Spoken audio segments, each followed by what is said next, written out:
Okay.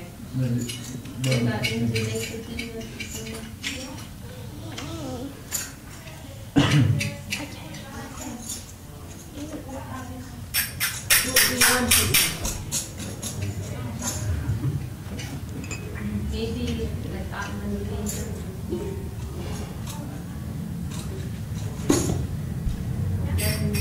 I don't know how to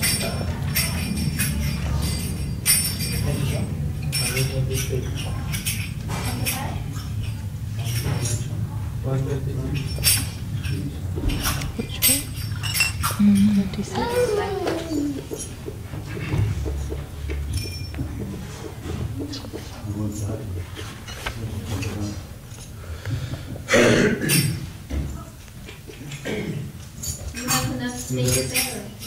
Maybe you see my face for a drive-through. Oh, no, go ahead. You're okay.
Jaya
Hari Vishaka Dhamma or 171. Right now the Kirtan. I try to read all the Kirtan and also you have one Kirtan. 171? Yeah. You have one. Or maybe yeah. 171. Hari Hari Vipale Janama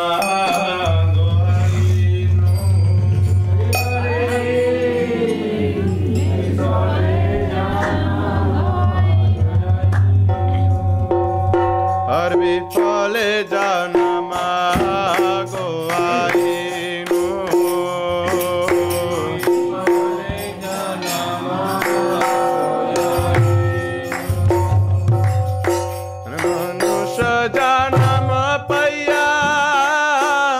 Radha Krishna na bhajiya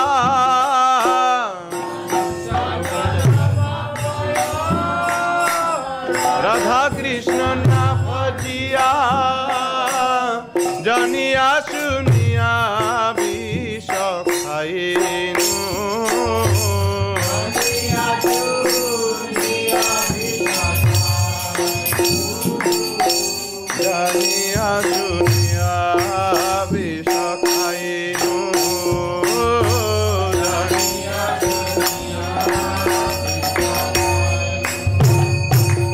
jene sune visho khelam Radha Krishna na bhajilam jene sune visho khelam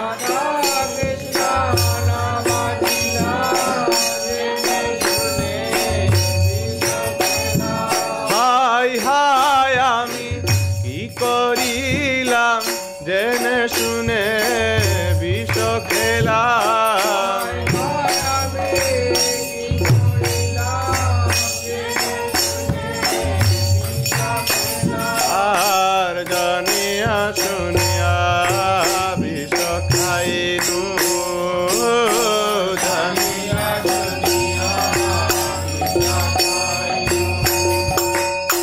Golokero Premakhana Harinama Sankirtana Golokero Premakhana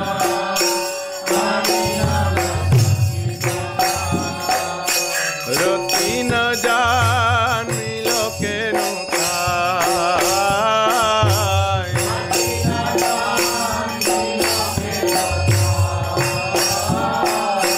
Rotina jan miloke nukai Rotina jan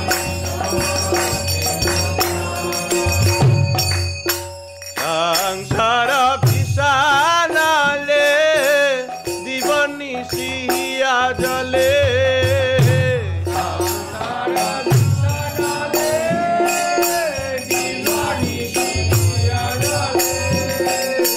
Samsara Visanale Divani Siya Jale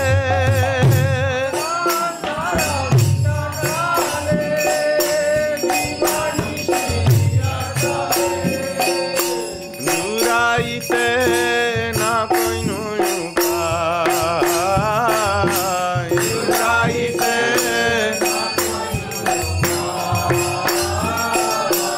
Juraite na koinu upai Juraite na koinu upai Brajendra Nandana Jai Sati Sutta Hoilo Sei Brajendra Nandana Jai Sati Sutta Hoilo Sei Balaram Hoilo Nitai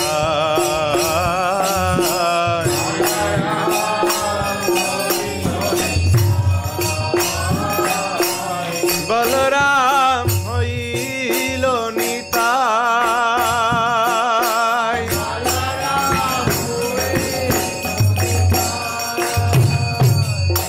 Dinahi जात चिलो हरि नामे उधारिलो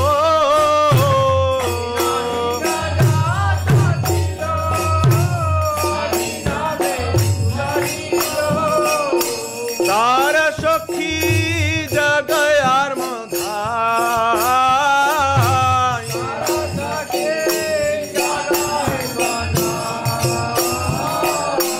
तार सखी जगयार मधाय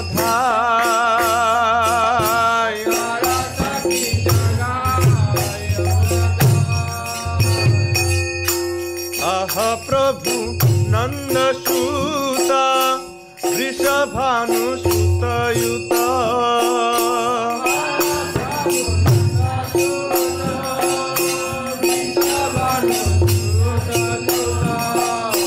करुणा कर होए बारो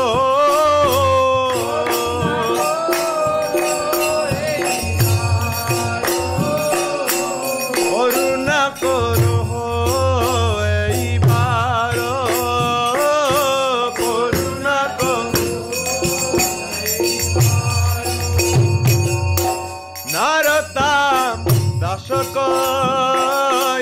ना खेली हो रंग पाय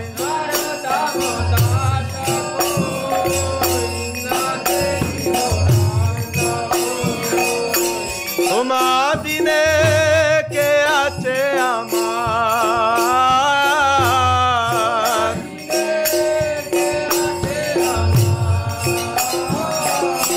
तुम्हा बिने के आचे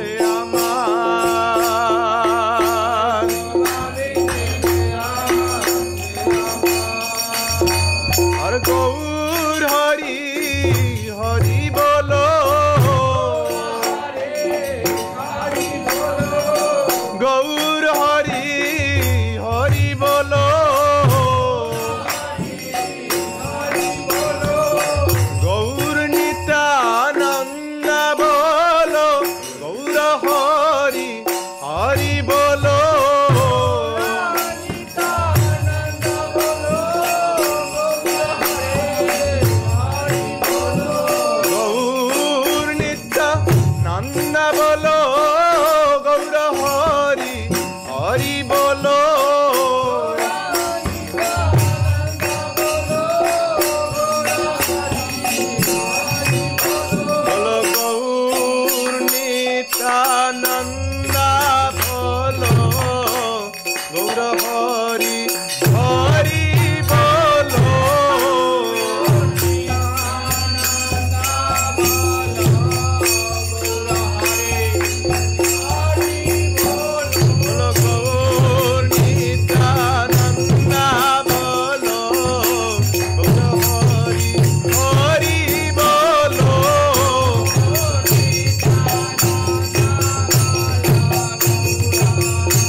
Gurudev singing that song in Venezuela.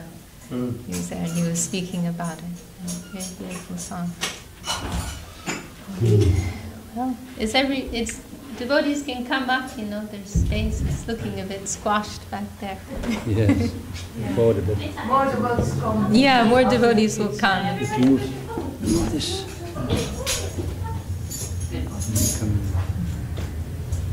Maharaj, do you want to start? I think today, many devotees would like to say something. Yes, Maybe you I'll just say a few words. Start, Maharaj.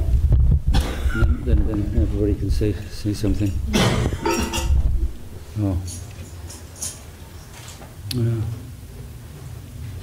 Today for me is always a bit of a sad, happy day because it's 8 long years since our Gurudev departed from our immediate vision, and I feel sort of that kind of separation. I'm sure everybody else does who knew Gurudev. This morning we were talking, read from Affectionate Guidance, and the chapter is entitled Affection, and Gurudev was the kind of embodiment of affection. He gave us that opportunity to become affectionate servitors by his own example. But he pointed out the connection of initiation gave us that chance. Although he pointed out that full affection doesn't come until you reach the stage of ruchi. And how to achieve it is by associating with the sadhus and the Vaishnavas. And we can see also that Guru was always emphasizing humility, tolerance, and giving honor to others, and to be sincere in your practice as far as you can. And he was always exemplar of that. Even saying, you know, only wealth I have is for my Srila Guru Maharaj. Always things he would say, and he would say it sincerely. He would thank the devotees for allowing him to preach about Krishna's glories, about Mahaprabhu's glories, and giving him the opportunity to do so. He felt his affection was to help all fallen souls. We saw that so many ways, and I mean not just the devotees, but ordinary people out there. He would be kind and affectionate to. We were talking one day this week about how one evening, well, Gurudev, I was there present when it happened. For my great good fortune to see Gurudev's affection to the fallen souls. Came out of one public program in near Green Street in the Guru Narayan Hall. And we came out, I was slightly in front of Gurudev when two devotees came out in front. And there was this gentleman walking down the road, and he was swaying from side to side, a little bit tipsy, you know. And then all of a sudden, he went, oh! He had a bottle of beer in his hand, and he said, Hare Krishna! And he started chanting Krishna, Krishna, Hare Krishna. And he's looking at Gurudev. And I thought to myself, whoa, what's this? And Gurudev, you know, smiled at him, beamed, smiled affectionately, and he said, you know, indicated to Kirtan, and he put his hands up himself, and he's dancing with this gentleman, bringing out that inner thing that is in this man's heart. He saw Gurudev and thought, wow, he saw this effulgent, pure Vaishnava. And I can give another example of it. I think it was down Green Street, and we're walking along, and there was one man, and he was, just from the point of view of Kali Yoga, it's like you see a butcher's shop, and we all go, oh, you know, meat, we don't like that sort of thing, and rightly so. But this gentleman who's bringing carcasses of dead bodies off a van, back of a van, to deliver them, looks at Gurudev and smiles, and Gurudev beams back at him and smiles at him, and the man says, oh, Hare Krishna. What is this, you know? What is this? To bringing someone out of the heart of darkness, really. So Gurudev was always like this, and even to animals. The story of his friend Pinky, the raccoon. Is it raccoon? What was the mongoose, rather? Mongoose, yeah, the mongoose. He said, well, I'm feeling a bit lonely, so I had to have some company at night. So he forms an association with a mongoose, and it's sleeping in his top pocket, in his chest at night.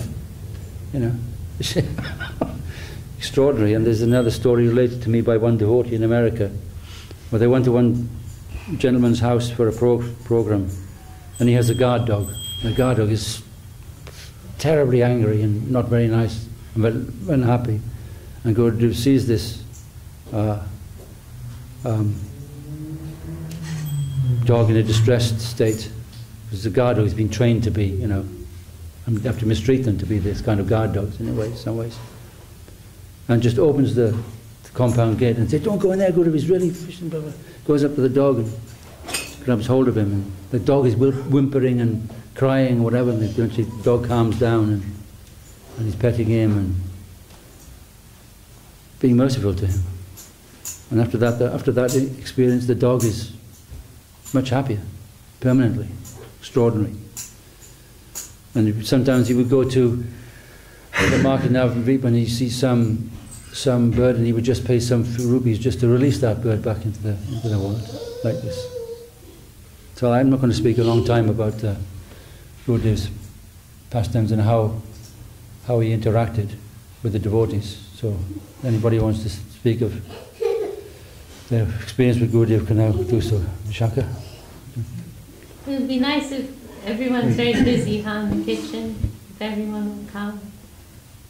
They're coming. Okay, with the kids and everything. No, I think everyone's coming. Okay. Okay. Let me check. And you too, Didi. Yes. Now we lost her. Thinking, wow, we got Saraswati. Sit down in the The class. rare moment. She will come back.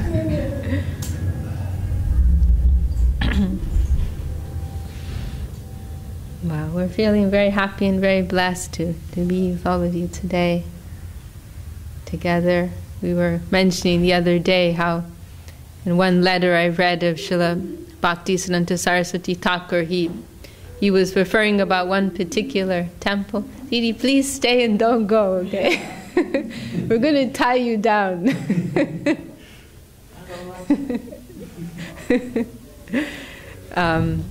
We have to hear from you as well. And we want to be together on this day. We want, especially on this day, we want to be together. Gadadhar, please come. Balaram, please come. We want to be together. Everyone's presence is very valuable, especially today.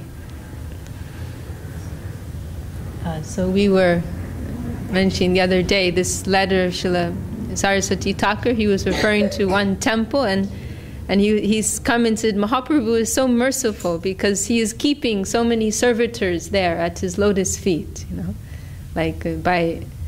know, we tend to think in terms of our own desire and ability to stay in service, but he was seeing from this very high vision. It was Mahaprabhu's grace, that he was keeping devotees there, And so similarly, I'm feeling on this day that Gurudev's mercy has drawn many persons here, and we feel very, very happy, very joyful to see that. It's not an accident, and it's not our own capacity, that is allowing us to be here today and to celebrate this day. It's not just a matter of having money to come or having time to come or choosing to come. It's not like that, But it is His mercy, His grace that we can be here today, and we're very happy. We have our London, Sangha, and also we have international. We have Sudha Krishna Prabhu who's come from Sweden, and we have Giridhari Prabhu who's come from Hungary, and we have Anu Krishna Didi, she's come from India, very far away, to be here on this day. And who else? There was someone else who came from abroad. I said Anuradha, didn't I? Oh, I'm sorry. I'm mixing them up.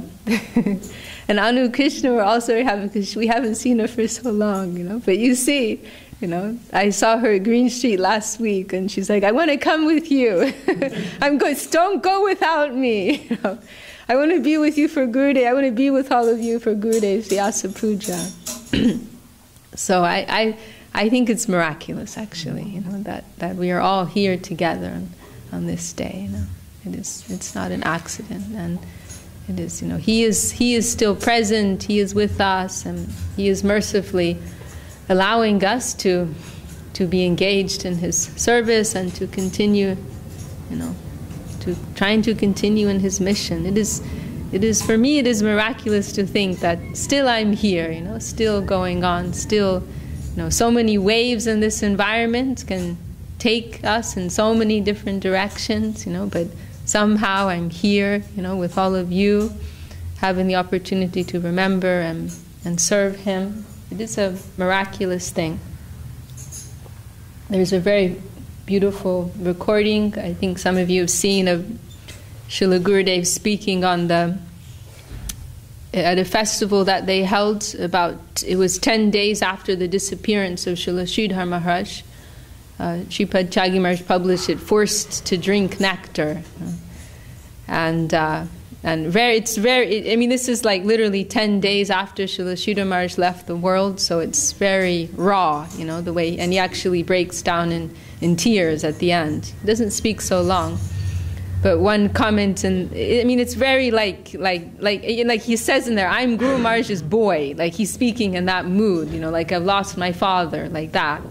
I'm his boy, and he tells them, please, tell him to bring me with him, like something like this. Very poignant, very heart-rendering. And one comment he makes in there is how it is a miracle for me to see how Guru Maharaj's mercy is still playing within my heart and still pulling me along with him. It is only his grace that is allowing that to happen. And he also, in that talk, he also quotes this beautiful verse by Srila Raghunath Das Goswami, Vairagya yu bhakti rasam prayatner apayan mam anabipsam andam kripam budir pada dukkha dukhi sanatanastam prabhum ashrayami, saying that, and Gurudev, he very shyly expresses this, saying, I'm not qualified to chant this verse, to say this verse, but it is really how I feel. And verse is saying how I had no desire to taste the nectar of devotion. I had no desire. I was living in the darkness of ignorance. I had no desire. I had no attraction for a life of devotion, for that nectar of devotion. But my Gurudev, it's a prayer to Sanatana Goswami. This is, you've heard this expression, para dukkha dukhi. The nature of the Vaishnava is that their only sorrow is to see the sorrow of others. So that comes from this verse. And so he says there, my Guru Maharaj, he is para dukkha dukhi. His only dukh, his only sorrow, sadness is to see the sorrow of others. And so, he could not tolerate to see my situation, that I was not getting the nectar of devotion. And so he caused me, he made me, he made me drink this nectar of devotion. He made me, he caused me. I had no desire. I was blind and unwilling, but he made me. And similarly, we all have some feeling like that, Though we cannot say, as Gurudev says in that talk, I cannot say I've tasted the nectar of devotion. I can't say I've tasted that, We cannot say we've got something so high. But still, we can see in our own lives, like, where were we, what were we doing, where was our head, But Gurudev, he awakened something, he inspired, he attracted, He had such power, such potency, He tolerated so much, just so he could try to inject some taste, some attraction for a higher type of life, a life of devotion, a life of meaning. And he did that in such a sweet way and in such a charming way, in an irresistible way, not through, forcefully telling us, what is right, what is wrong, what to do, what to not do, but just by his charm, by his extreme love and affection, we were irresistibly drawn, that was his secret weapon. He didn't have to tell us, He really embodied the Prakrita mood of Vrindavan.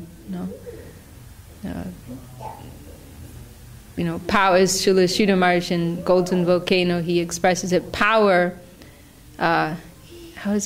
dressed in affection, couched in humility, something like this, this highest plane of reality, where, the residents of that plane, they are the highest, they are the most exalted, but they are like concealing that in this like unassuming manner, and capturing persons not through force, not through power, but through affection, through love, like grabbing them from the heart, in like that most like intrinsic aspect, and like it's like a kind of underground way of getting people, not like on the surface apparently in an obvious way, but it's like underground, getting them from like the deepest part, and then you're like hooked, you're really hooked, and you don't have any other choice, and that was always his style. He never liked to direct, unless he had like a very close and very like a deep relationship of trust. He didn't like to tell people, give them orders, give them instruction. Partly it was like a very practical consideration, because he knew if persons couldn't follow him, it would be bad, Madhusudana Maharaj, he recently, I was surprised, I didn't know before, but he told me directly that Gurudev would sometimes tell him, you tell them to do this. Because if I tell them and they can't do it, it won't be good. But if you tell them and they don't do it, then it's not so bad. I'm their guru, and if they disobey their guru, then it won't be good for their spiritual life. So he would just directly tell that sometimes. Better you give them this instruction. So that was, one consideration. But also on a deeper level, he liked persons to feel like inspired, like they really wanted to do something.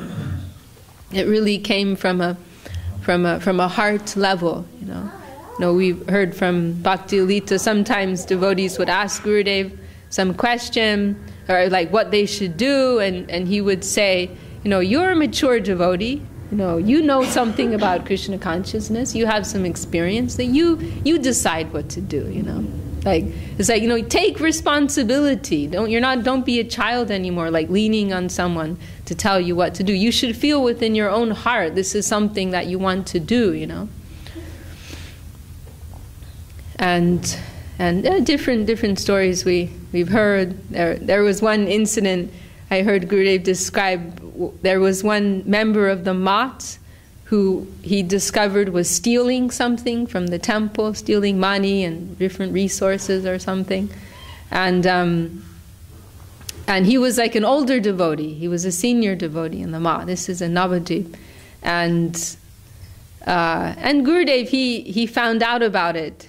And he was surprised and he was unhappy, but he didn't say anything, And then this devotee found out that Gurudev knew. he found out that Gurudev had found out, And so he started to feel like really bad, But Gurudev wasn't saying anything to him. And then he started to feel even worse. So he's like churning all of this. And then finally, after some time, he went to Gurudev and said, Maharaj, I know that I've done this, and I'm really sorry, and please, you chastise me, you punish me. And Gurudev said, no, I will not do anything. He said, you are not a new devotee. You are a mature devotee, you're a senior devotee. You know what's right and you know what's wrong. If you were a new devotee, if you were new, you joined yesterday, then I would correct you. I would explain to you what is proper, what is improper. But you've been in the mission for some time. You know what is right, you know what is wrong. So what is the point of me saying anything to you? That was his mood. Divya Shakti Didi also told me one very nice incident. She was in Navadvip, and it was, what year was it? I'm maybe 95 or something, but it was the year that Gurudev was going to return to Bamampara after 50 years. Like he left in 1947, and maybe it was like 97 or something. And so Gurudev was, maybe you were there that year, Maharaj, but it was like a really special trip to Bamampara. And so everyone was really excited. It was Gurudev's Vyasa-Puja time, and many, many devotees from all around the world, and Divya Shakti was there.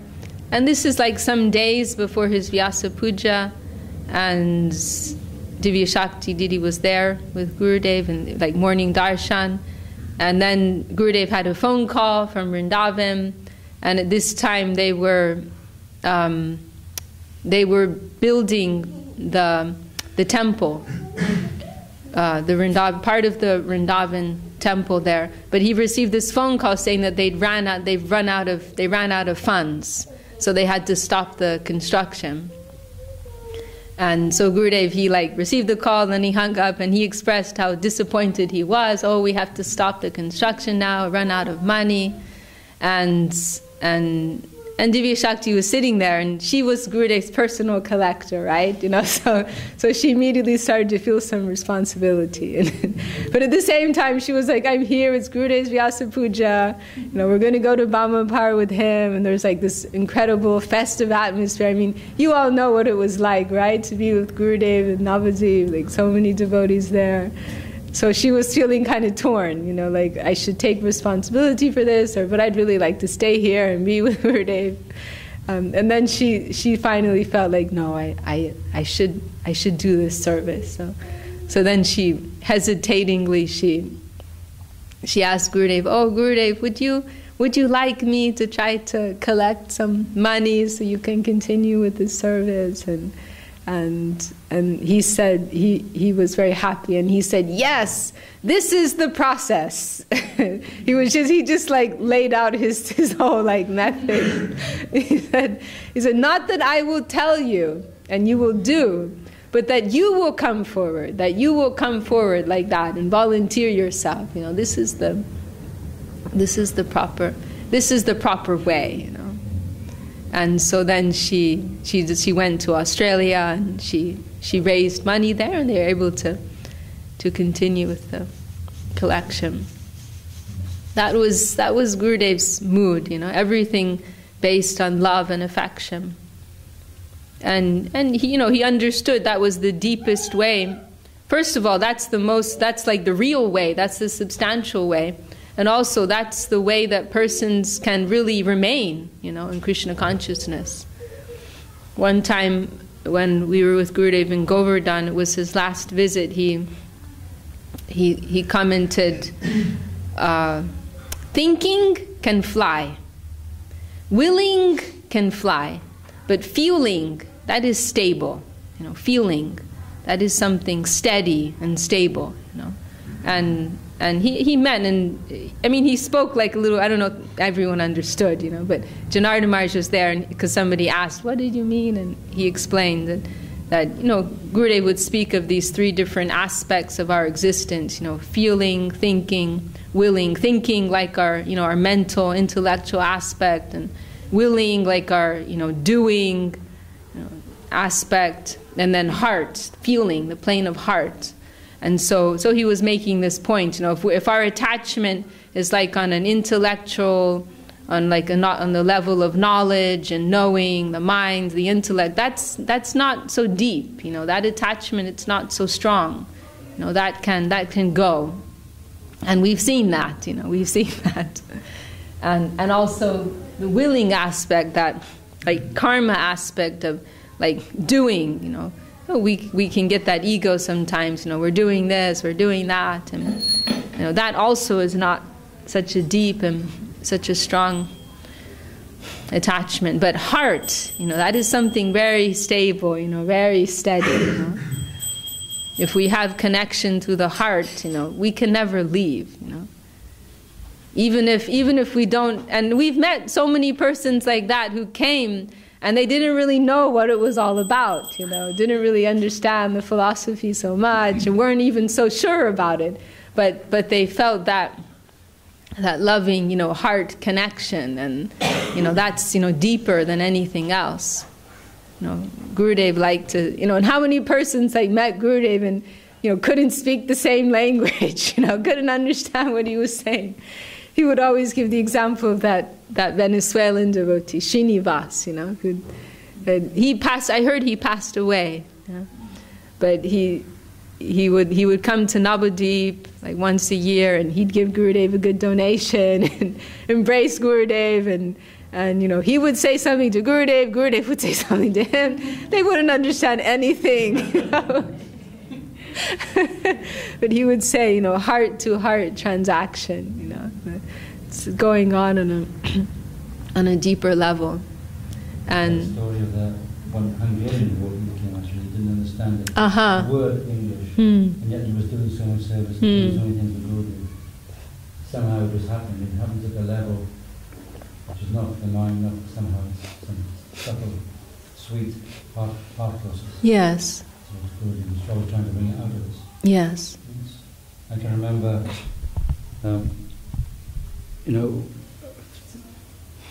wanted to sound as I'm beating my own drum, but this whole process of how Gurudev drew out from you the service that came out from your own heart. I went to him once and I said, Gurudev, what would you like me to do? What service can I do? He said, as you like, Kanalala Prabhu. When Brahmacharya was Kanalala Prabhu, I mentioned this story before. And I thought, because I had the conception I have to do what the Guru says, I must follow him, not what I want to do. You see. And then I said to him again, what service do you want me to do, Gurudev? He said, as you like. When I said it a third time, he got slightly firm with me, sort of not angry. When I was kind of stunned. I thought, maybe I'm not falling. I don't know, maybe I'm not worthy of taking instruction for him or something like this, that and the other. But I began to realize, that how I brought this out of me, I would then think of how can I please my Gurudev? Well, I must listen to what he says more, and listen to what his servers say, and I would ask him what does he want, and things like this. And it's because you've got the sanction of Gurudev that you can do that. That's the process. If it hasn't got his sanction, then it's more difficult. As Bhaktisiddhanta Saraswati Thakur was asked a question once by a devotee. If I do a service which if I do it from my own side, I can do something. Is this service? And Bhaktisiddhanta Saraswati Thakur said, no, it is coming from your own mind, and your own mind is flickering in Maya. You see, so how to reconcile? It would be apparent that those two instructions, those two actions, by different are opposing each other, but actually they're not, because Gurudev is letting you decide. He's giving you such a broad instruction. Do as you want. He's giving you permission to do that, to bring this out. Understanding that, yeah. It's a deep thing, and it brings out the spontaneous feelings in the heart. It brings out that love and affection, and the dealings then between the devotees are much happier because they're all pleasing each other and pleasing the Gurudev, and there's affection and happiness in the service of Guru Gauranga. It's wonderful that he brought this, because I was very sort of very much Vidimag when I came to Lord Srila Gurudev. And that's what he's bringing out. Okay, Vishaka. Well, I don't want to go on too long. We want to hear from some other devotees, but I do just want to read just one little thing. It's very short, just in relation to our community here, and like Gurudev's vision for community. I feel like this just summarizes everything, what our mission is about, and how we're trying to continue on together. This was spoken in Australia, I think. Okay. Jai Shri Gurudev. Mahaprabhu's heart was very sad to see the position of the jiva souls, and his devotees' hearts are also like that. That is why we can see that the devotees have made many arrangements for the benefit of the jiva souls in this mundane environment. They are trying in so many ways to satisfy Mahaprabhu, following his direction. When you see anybody suffering from their karma, If you get the chance, you must give them that transcendental knowledge about Krishna. And who is a sincere seeker, you must help to give them a connection with Krishna. For the satisfaction of our Gurudev, we are trying to do this and trying to chant the holy name of Krishna congregationally, trying to make a community for the service to Krishna, and trying to satisfy fully everybody's heart, planting there the seeds of Krishna Bhakti. You are the auspicious Jiva souls who have got that connection and inspiration from your Gurudev. You must try to spread that Krishna consciousness, helping each other, and also maintaining your community life in the form of a center, which I am now seeing manifested here. With the help of you all, this center has manifested through the devotion of your holy hearts. You must think that you are responsible, that there will not be any disturbance in any way. Who is big and who is small, who is in the middle and who is high, that finally will come to our front through our devotion, and our Master will see all of our interest. We have got that mercy of Srila Guru Maharaj, and we are trying heart and soul for the maintenance of our congregational chanting life.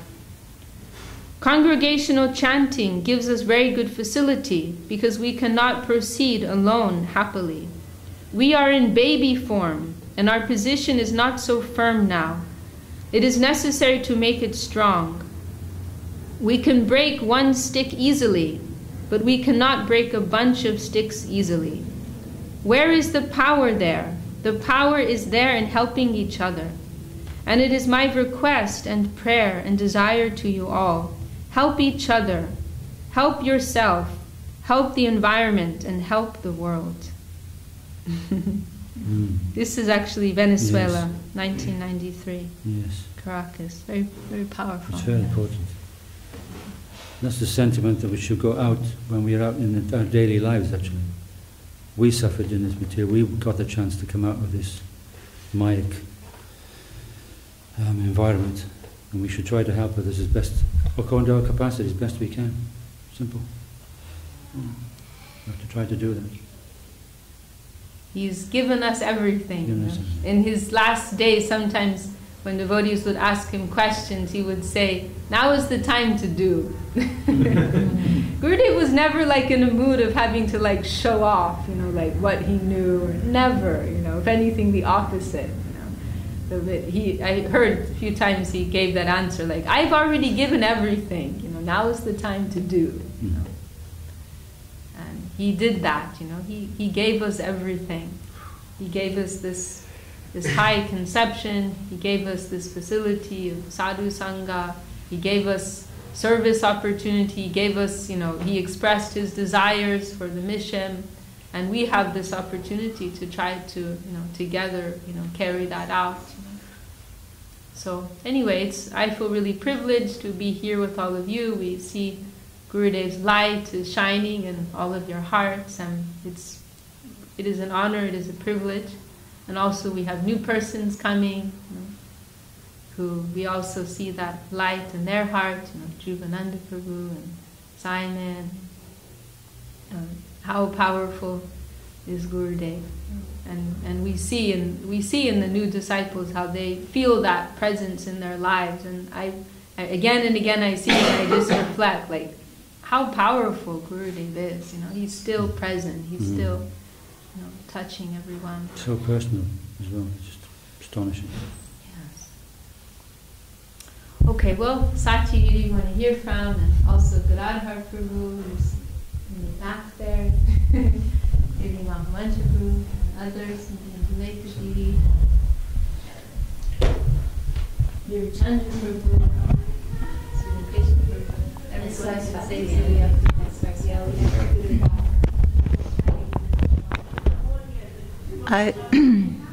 My memory is not so good to speak freely, so I wrote something down yesterday. We were so unbelievable fortunate to receive that undeserved grace, to meet my beloved worshipful Lord and Master, Om Vishnupad Srila Bhakti Sundar Govinda Dev Goswami Maharaj, who gave me initiation into Krishna consciousness and Mahaprabhu's teachings in the line of my beloved Guru, grandfather, Om Vishnupad Srila Bhakti Yoga Dev Goswami Maharaj, and received a mystical roadmap to live by, full of jewels and miracles we all have experienced. And that means a life in which to accept everything that happens and tolerate everything, but tolerate with affection, Gurudev would say. Otherwise it doesn't work. Also often he said to continue your spiritual life with faith and chastity to your Guru who gave you everything. No sleeping for a month, feeling awkward. Don't worry, the smiling face of Krishna is behind it. It's all good. Tatenu kampam. You will realize the purpose of it. It is the glorious life of self-sacrifice in all circumstances in order to connect with that reality. Krishna is guiding and protecting you. Keep chanting, Mangalarti, do some service if possible.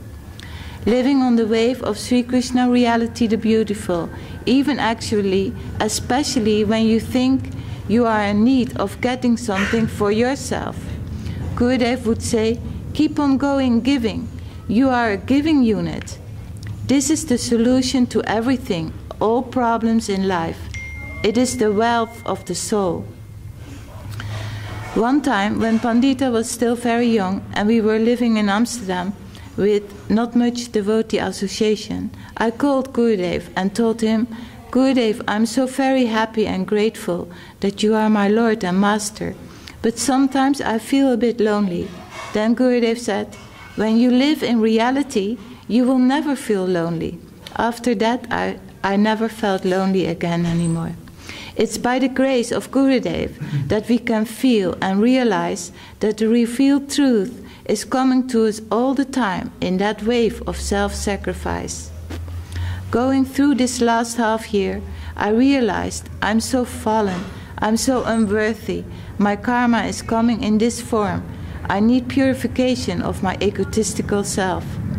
Srila Prabhupada Saraswati Thakur says, when you feel you are the worst, when you can feel you are the worst, most fallen person in the world, that is a healthy position. I really want and need to feel that, begging for that merciful grace, that effulgence that is coming from the shining light of our great-grandfather Guru's toenails. I need to feel that genuinely in my heart. It is the most important thing in order to go on. No envy can come there in order to go deeper. Gurudev, you are everything to me. You are everything we need. I want to sacrifice everything for you, but I'm weak, unqualified, and full of ego-based entanglements. Please, my Lord, give me the strength to go through the sacrifices that I need to make. Only by your grace I can overcome my unfortunate situation. Please, my adorable Gurudev, don't leave your fallen, unworthy daughter. Jai Srila Gurudev Avirbhav Mahotsav Ki Jai. Jai Om Vishnupad Srila Bhakti Sundar Govinda Dev Goswami Maharaj Ki Jai.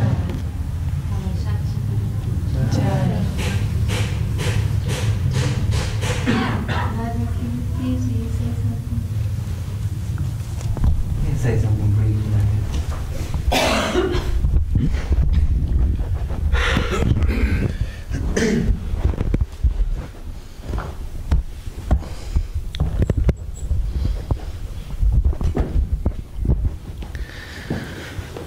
Well, I first met Srila Gurudev in 1999 in Australia. And it was after I grew up in ISKCON. It was after having heard about the mission for only maybe 6 months or so. But the transition from where I was in the old ISKCON institution to coming into the mutt was very quick, because I recognized that after seeing Gurudev's picture and reading some of his works, that this was an unparalleled spiritual person. There was no substitute, no one that could compete with Gurudev spiritually on the planet. So after coming into exposure of his works, and I made the quick decision that yes, this person is the one that is worthy of surrender and sacrifice to and for. So I went to Australia and took initiation. At the time of initiation, Gurudev said, you should try and chant 16 rounds, but if you are too busy with service, then you can chant 4. So from the very beginning, the first formal instruction that Gurudev gave to me was clarifying the approach to spiritual life, that yes, service, chanting is there, and you should try and do a set number, 16, but service is the priority.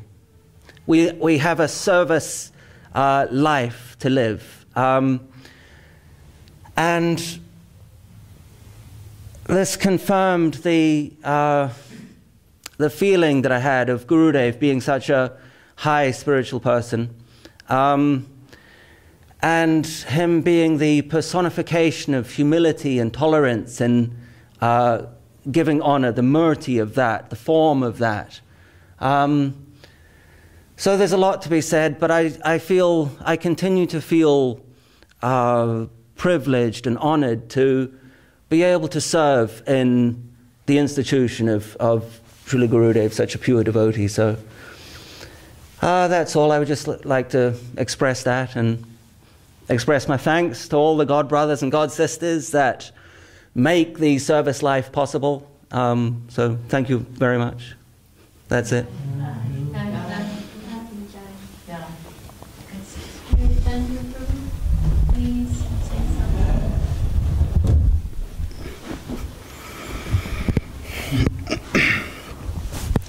Okay, well, firstly, it is an honor to be seen by everyone and an honor to see everyone.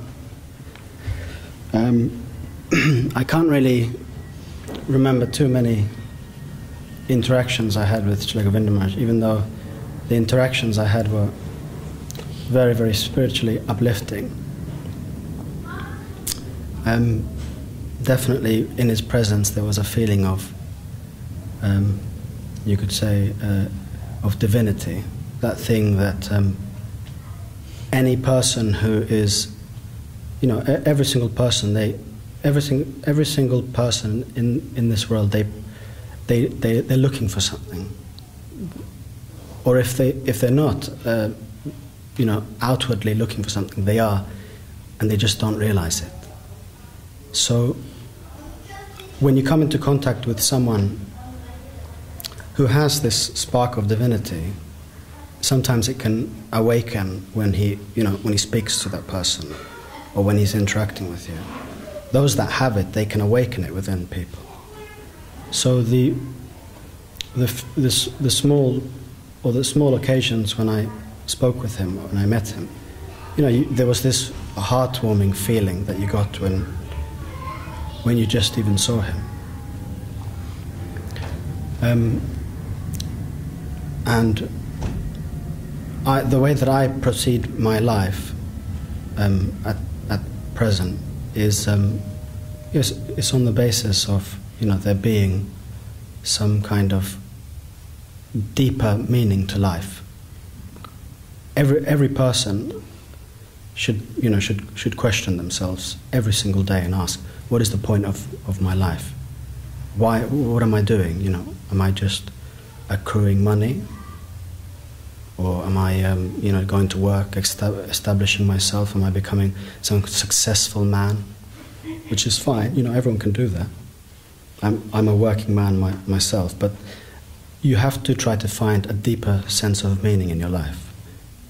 And if you ask someone who's a non-believer, where do you draw the deeper sense of your life? They will say you have to draw it according to wherever you want to draw it. So a musician, he will find it in music. A carpenter will find it in a nice piece of, a nice carved piece of wood. But that's just it's a pseudo meaning. It's a meaning that has no real substance. It's just an invented meaning.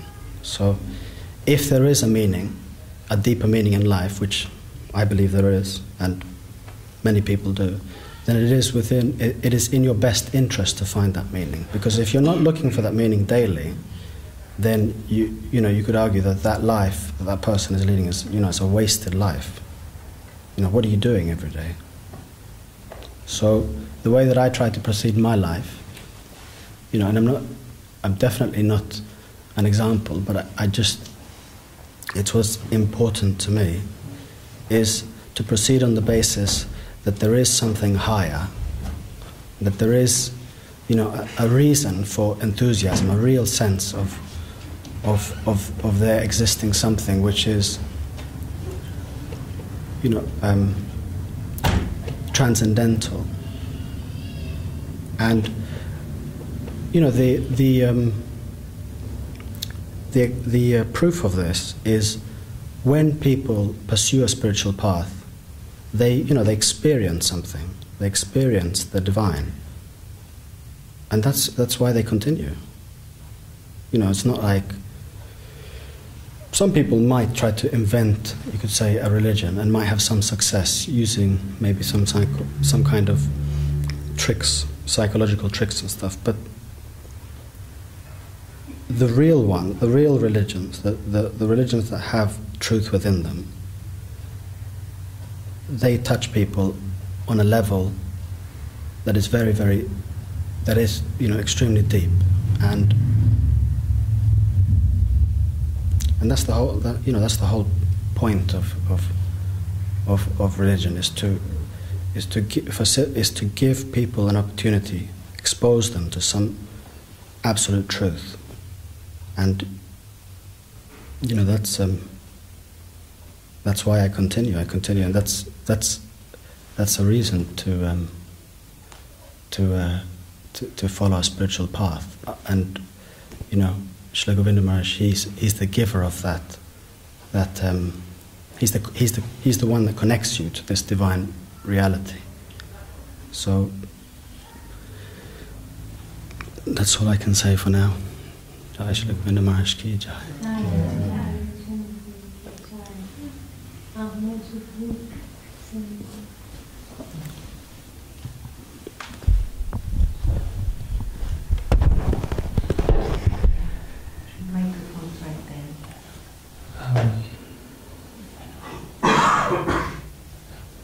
Well, first of all, I also feel very happy and blessed to be part of this beautiful family, and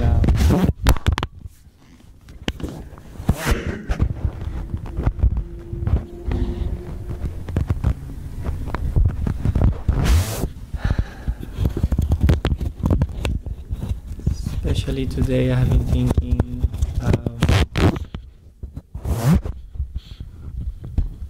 It's natural to try to drag our mind to Gurudev's thoughts and some of his teachings, and throughout the day and yesterday, like, I have been going back to this verse that he himself said is one of his favorites ones. Krishna lilamita sarta rasata satadarda sadiki vahidaha hoite seichitana lila ho sarobara kayoy manohamsa taraha chahate, I think. And comes to me the idea that, like, how merciful we are that like our own Gurudev, our own spiritual master, is giving us so much hope throughout his teachings. And this particular verse that says that, like, what is Krishna? Krishna is this like pure nectarian ocean, this ocean of nectar, and that is Krishna Lila, like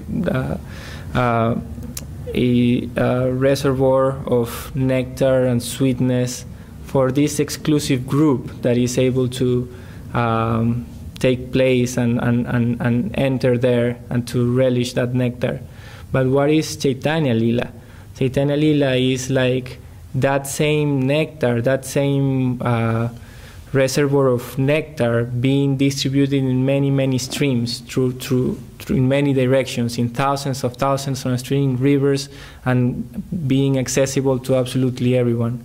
And I feel like how come these beautiful verse, Gurudev makes so much emphasis for us to like learn, to relish, to study. I feel it's actually like, as I feel it, like for me that I didn't had so much opportunity to like be in Gurudev during his pastimes here. I feel like this verse means so much to me because I feel how much of these rivers and this nectar comes to me in the ways of the devotees. So I really feel how Gurudev is present today in our lives through the associations of devotees that are very dear to our mission, are very dear to him.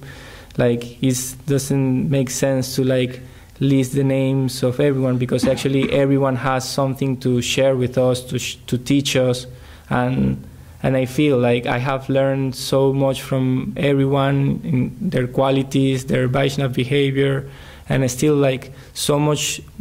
There is so much more to learn and to grow and to be more chaste, be more faithful, be more serious about practicing life, but those streams are still flowing, those devotees are still there, and we can still like get their association if we want. Like, the water is not finishing, the nectar is infinite, so like those streamings will always be flowing. It's just our desire if we want to get more of that nectar to ourselves.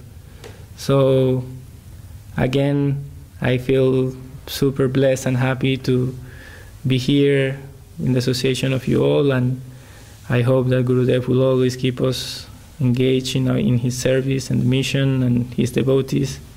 That I repeat, like, his devotees is, for me, is like the manifestation of his divine grace. So as much as we can get their association, we are getting his association. So all glories to his service, all glories to his divine personality. Jai.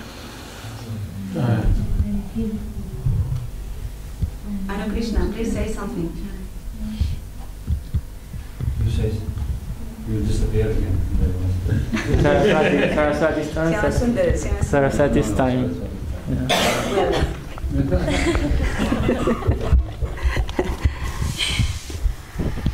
You already spoke so beautifully, everybody, so I don't have much to say. Anyway, such a special day for all of us. Actually, we feel so grateful to Srila Gurudev and indebted for giving us this beautiful gift.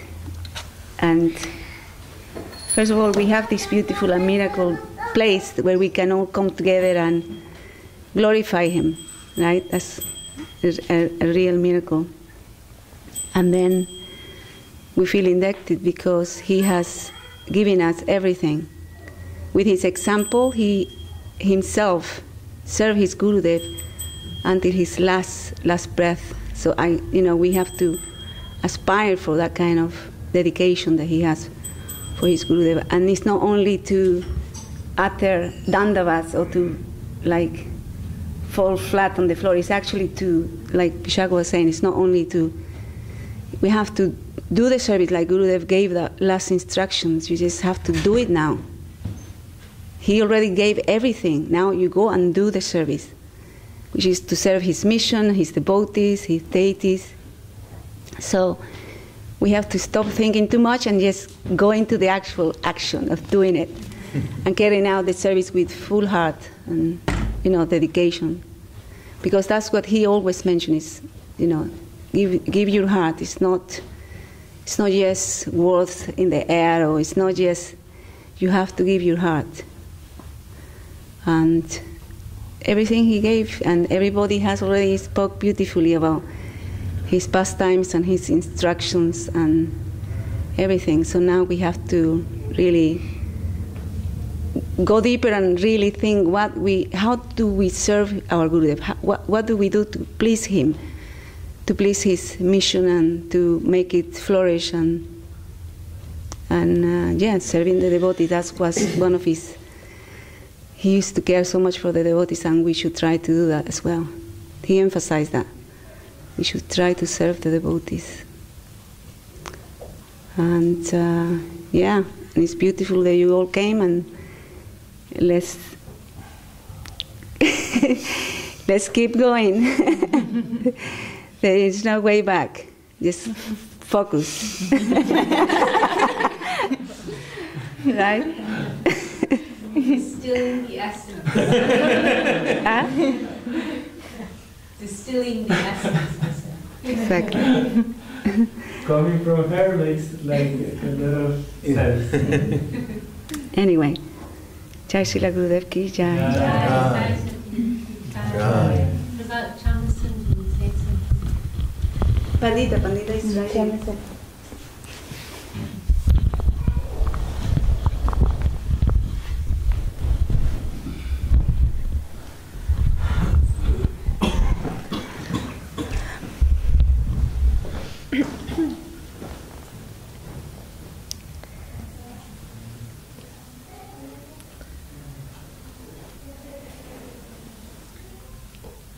I feel also very happy to be with everyone today.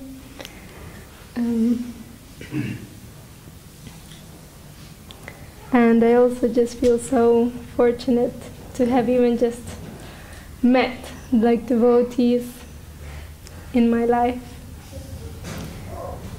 I feel it's really like the treasure in my life, and really Gurudev kind of appeared in my life to be, I don't know, I think he just, like as everyone is saying, he's such a charming personality that like I never really got to have much of his personal association, but still through his books and through all of the devotees I could just feel him in there, and that really like captured my heart. I remember like listening Harikatha, and there's so many books, Chaitanya Charitamrita, Srimad Bhagavatam, but I always felt like the thing I loved the most was when hearing stories of Gurudev and like his pastimes and the way he, like, what is the character of someone who has that type of devotion? How do they react to things, and how do they serve their guru? How do they express like all of these amazing things? And I always felt that's what I love the most, and he's teaching us by his example, and in such like a sweet way. And also like when I went to Navadvip and here as well, I always feel like in each person I see this like little part of Gurudev, and I can really like extract that and try to learn from everyone, try to I don't know, I see some qualities in everyone, and I feel that's coming from Gurudev. So I can just say that I'm very happy and I'm very fortunate. Jai Srila Gurudev. Jai. Jai.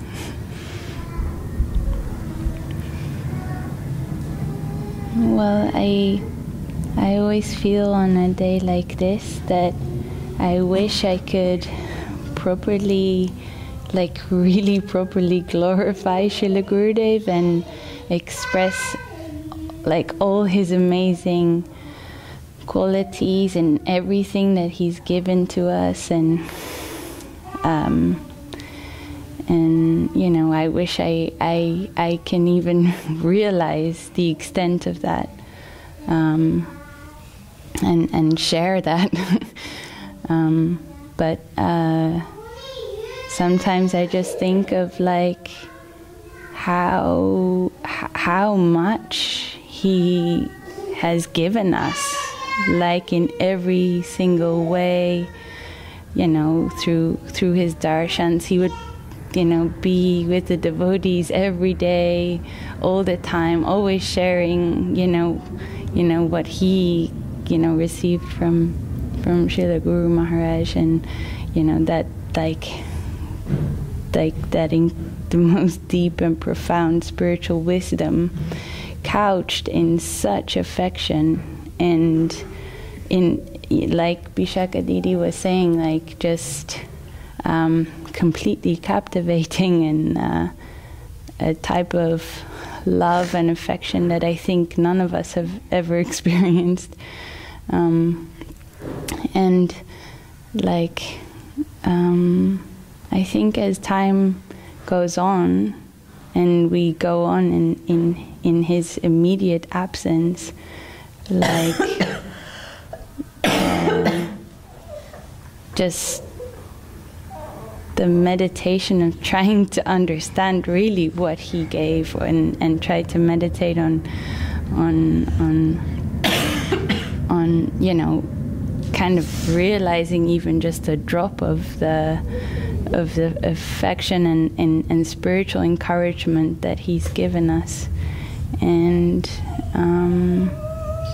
I just personally feel like you all have said as well, like I just feel so grateful to have the association of, you know, the Vaishnavas and his dear associates, and I don't know, like Shama said, like everyone is holding some of their experience with Srila Gurudev in them, and that's so valuable. And just to keep going with that, and be hopeful that, you know, we can have his association and like continued spiritual instruction and encouragement through our best friends, the devotees. So I'm so grateful to be here, and please, you know, accept my dandavats to you all, and all glories to Srila Bhakti Sundar Govinda Dev Goswami Maharaj.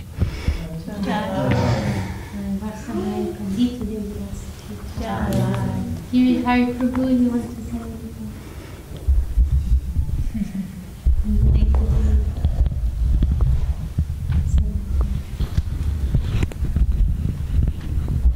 Here is Hari Prabhu, say something. Can't speak. You're saying everything. Okay, maybe afterwards, maybe Indulekha will say something. Yeah.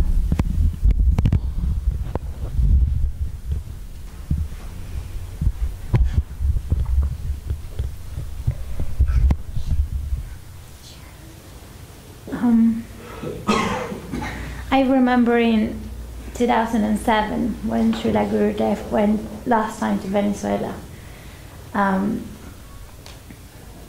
I came to the temple, and obviously all the devotees that live in the Gurudev used to stay in Pujit Prabhu's house, which is not in the temple. So the devotees that were in the temple not necessarily had the opportunity to see Srila Gurudev all the time. And all the devotees that used to live in the temple obviously would have the priority to go to Pujit's house and serve Gurudev closely. In Venezuela, I used to live like 8 hours away from the main temple, and I traveled the 8 hours, and they allowed me to stay at the temple, which you don't have that much capacity in the temple to stay, and I was allowed to stay. And every time the Gurudev came every day to the temple for Aarti, I was able to be there and help with the service, and I felt very lucky to do so.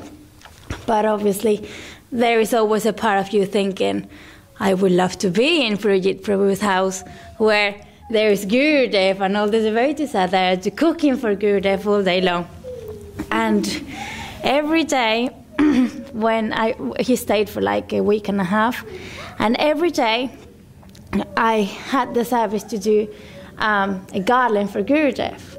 You know, so when Gurudev came to the temple, and the sannyasis and Gurudev will have their garland when he arrived, and I was I felt so blessed and lucky to be able to do so. Every time Srila Gurudev came to the temple, there were so many devotees, so many things happening. I made a special garland for him, and then when he sat in the chair, my garland wasn't the one that he had on. You know? And I was thinking, like, they're never getting it right, you know? Yeah, more than once, for a week.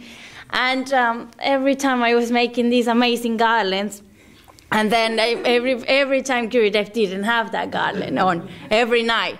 And then closer to the end of the week, so many devotees like going to Guruji's house, like, okay, this afternoon we have these mini bars, we're going to go, you want to come into Lega, can you stay and do the fruit offering? And I felt like so lucky to be able to do so, because when you don't live in the temple all the time, and you don't have the association to the devotees all the time, to do anything like that, it's like the service that you dream anyway. And I felt like so fortunate to do so, but at the same time, a part of me always felt like I want to go and see Gurudev. And anyway, so I stayed doing the fruit offering so the pujari could go and see Gurudev. And I always had that sort of relationship with Gurudev. I just never had the opportunity to be that close and have like closest experience with Srila Gurudev. But at the end of this week, these 2 or 1.5 weeks that Gurudev was in Venezuela, I carry on making my garlands, the best garlands I could make, and that garland was never actually put on Srila Gurudev. And the last day, Gurudev was meant to come for Aarti the day before he was leaving, and he wasn't feeling very well. So all the devotees went to see Gurudev, and I stayed at the temple. And then last minute they said Gurudev is not coming because he's not well. And he was leaving next day. And I was just devastated. I felt so upset about it. And suddenly there was a picture of Gurudev in the Vyasa-san, and he actually didn't have a garland on. And I saw that, and I was thinking, I have been making these garlands every day to put it on Gurudev, but there is Gurudev, and he actually doesn't have a garland on. And then, because it was the end of the week, so many flowers and so many garlands for all the sannyasis and all the devotees, there were so many flowers left. So I had to make like these garlands with like leaves and like little petals and that's the garland I made for the picture of Gurudev. And as I'm doing this, I'm thinking, why do I want to give the actual amazing garland to Gurudev? Is it because obviously I want Gurudev to have the most beautiful garland, or is it because I want people to see me at making the most amazing garland that Gurudev is wearing, you know? So is it for my ego, or is it for, because I really want that for Gurudev? And as I'm thinking this, Gurudev came into the temple room, and I didn't know. And so many devotees came, and the Gurudev decided that he did want to come to the temple. And he came, and as the art is going on. And then Gurudev came in, and no many people knew that Gurudev was coming into the temple room. And it was really emotional, because it was the last day as well that Gurudev was in Venezuela. And he had his garland on, that lovely garland, and he sit down and gave a class and said goodbye, and took that garland off, and he gave it to a Prabhu. And at the end, everybody's leaving the temple room, and Gaurachandra Prabhu said, Gurudev, would you like to sit down so we can take a picture of you in the Vyasa-san? So they took the picture off, and Gurudev sat in the asan, so they could take that picture. It's like everywhere now. And he didn't have a garland on, because he'd have taken it off, And Gaurachandra Prabhu is looking, and he saw the picture, the garland in the picture that I made that wasn't the best garland at all. And they took that garland. Is that picture, that garland? And he took that garland, and they put that garland in Gurudev that day. And when I saw that, I was thinking like, wow. I felt like it's just like, because I realized that it's not meant to be because it's the best beautiful garland. It's not doesn't meant to be the perfect time or the devotees are doing it right or not. It's just when you have a realization and you do it from your heart, that's when I feel like you realize that Gurudev you don't have to be next to Gurudev to be next to Gurudev. You don't have to be present all the time and have like so many personal experience with Gurudev to feel close to him, because he had that capacity of being such a loving and affectionate that he would reach everybody, like devotees that were doing so much big service for him, and devotees that were just like having their normal life but with pure heart thinking of Gurudev.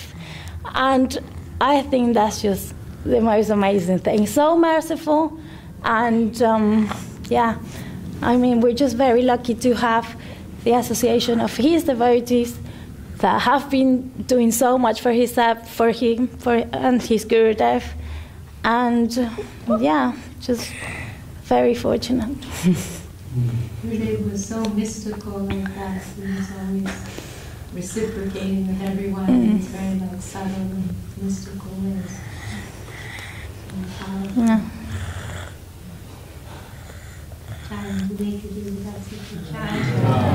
Anyone else? Radharani, you want to say? Anuradha, you want to say?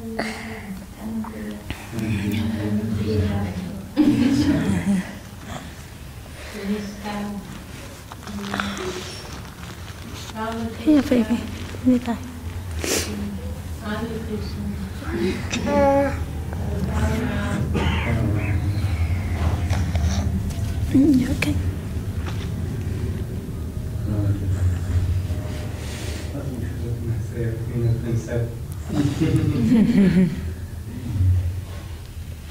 Do we have an arati tray for Gurudev? Yeah. You think it's time now? Well, it's 2:00. You couldn't keep going. Jerry Harper, you feel like you can say something?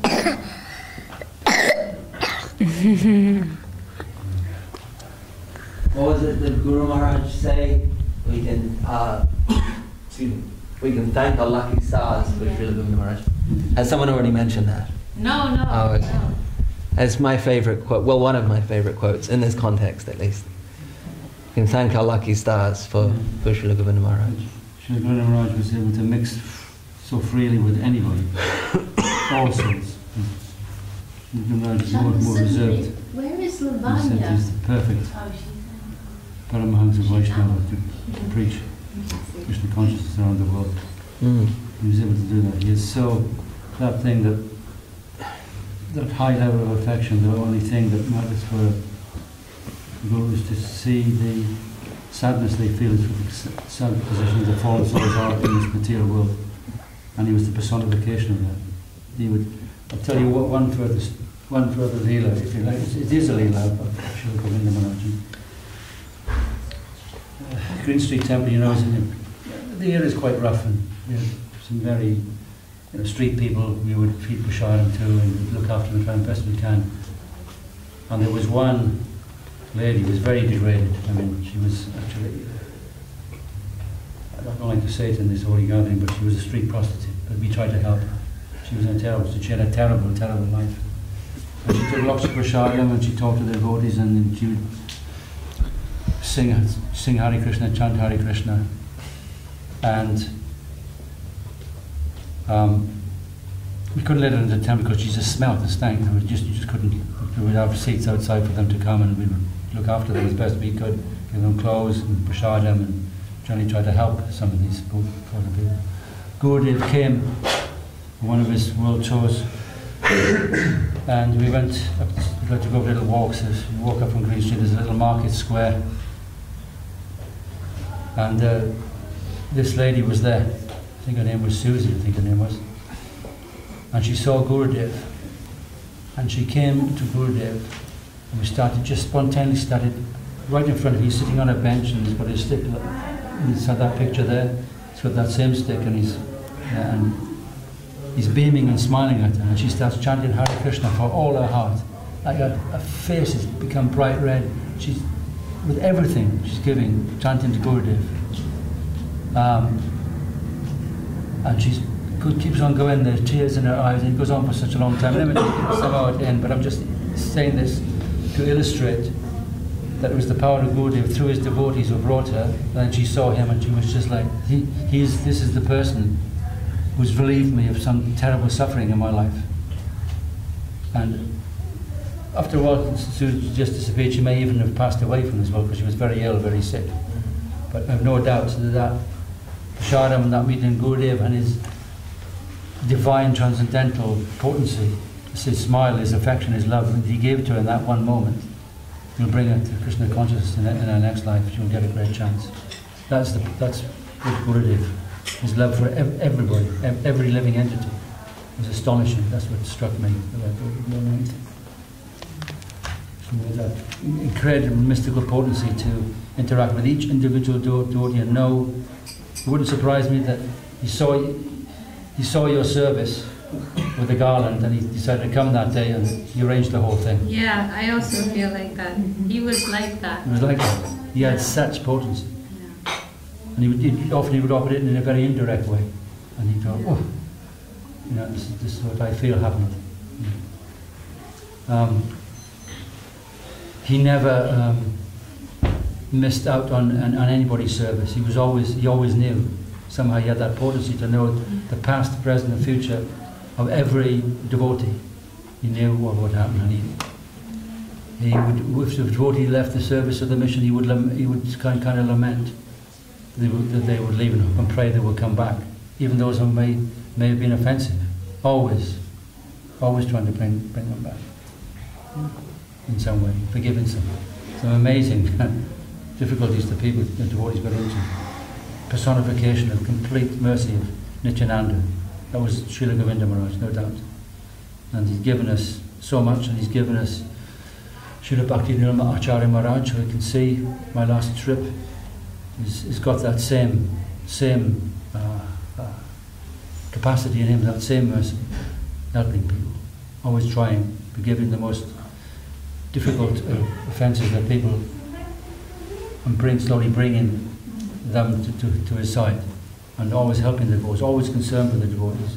Every little detail is out, no matter who you are, whether you're a sannyasi or maybe it's just a young lady from the villages who's giving so much in service, always looking after them.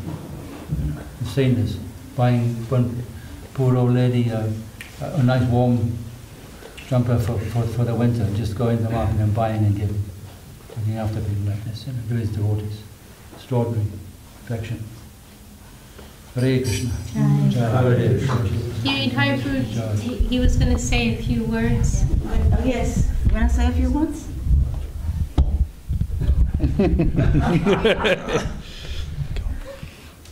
What should I say? You say Jai Gurudev. Glorification or something.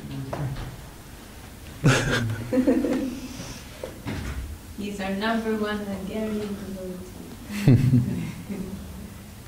Very steady for so many years. Quietly in the background, helping so many projects, helping Jagi Maharaj and Sripad. The Jai Prabhu. Maybe a few words from one of our grand disciples of Gurudev.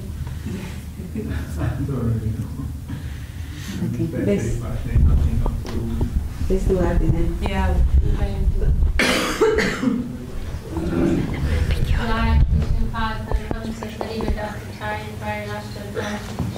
Bhakti Sundar, Devi, Swami Maharaj, Jai Jai Bhakti Rindaki, Jai Nam Singh. Jai.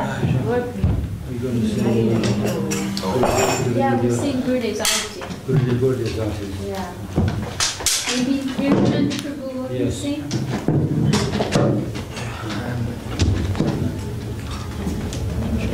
Yes.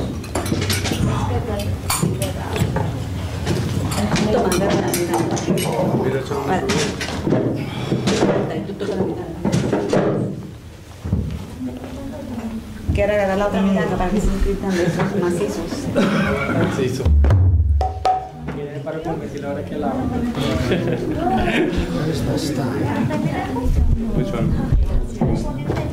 So, this is the one we use. Maybe here, just from the table. I can hold it for you. The black roll.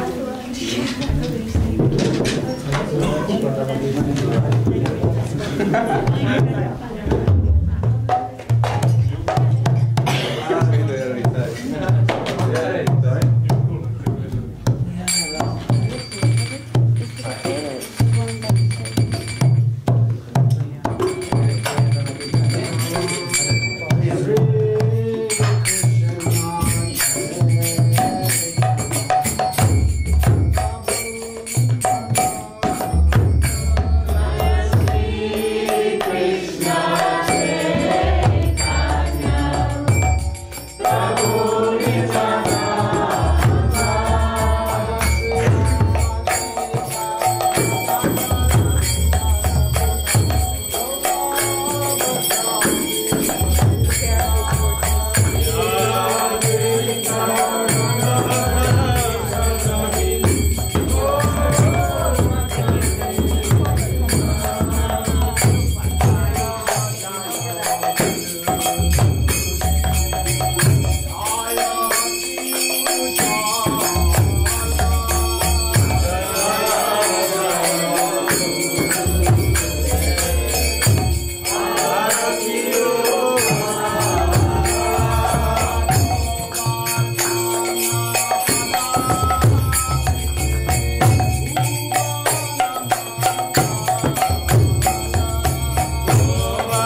Maharaj ki jai. Jai Shri Vyasa-Puja ki jai. Bhakti Maharaj ki jai. Non hai mai storia? Quella lì.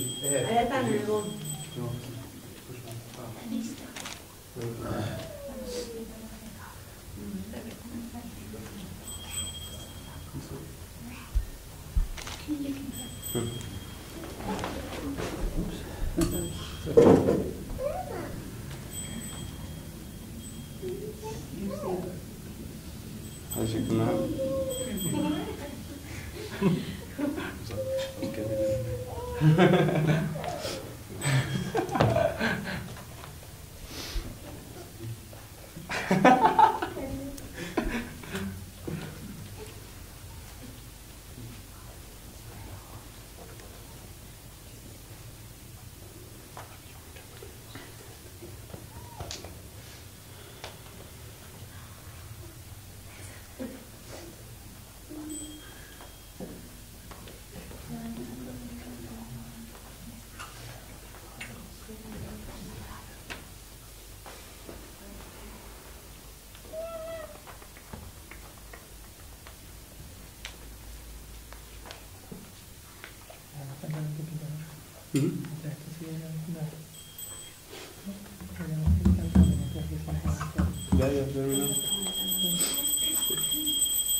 Bhaj Shri Krishna Chaitanya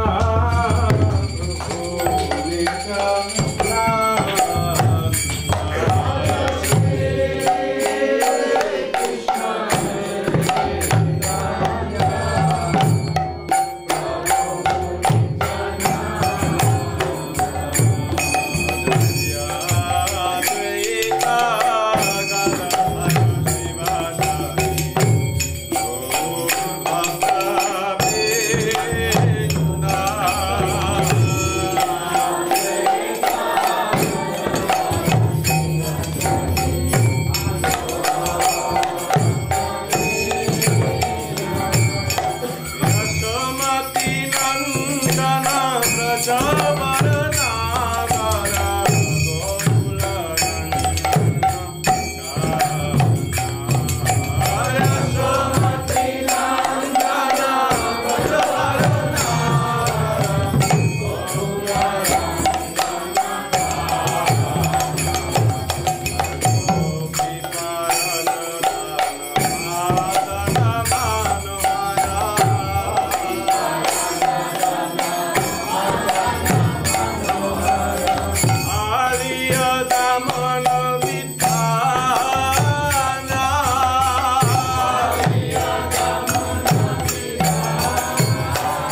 Swami Maharaj ki jai.